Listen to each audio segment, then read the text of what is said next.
2026 சட்டமன்ற தேர்தலில் விஜய் தலைமையில் உருவாகியுள்ள தமிழக வெற்றிக் கழகத்திற்கு தேர்தல் ஆணையம் விசில் சின்னத்தை அறிவித்துள்ளது.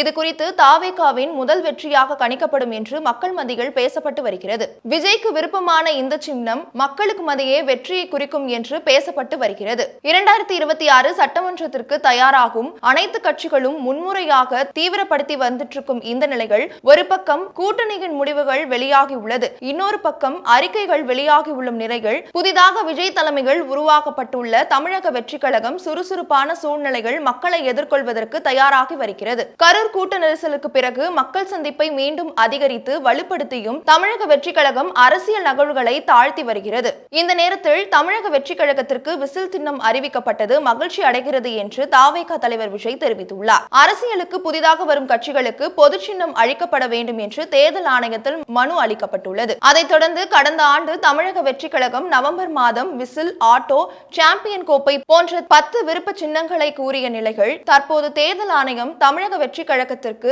விசில் சின்னத்தை ஒதுக்கிடப்பட்டது.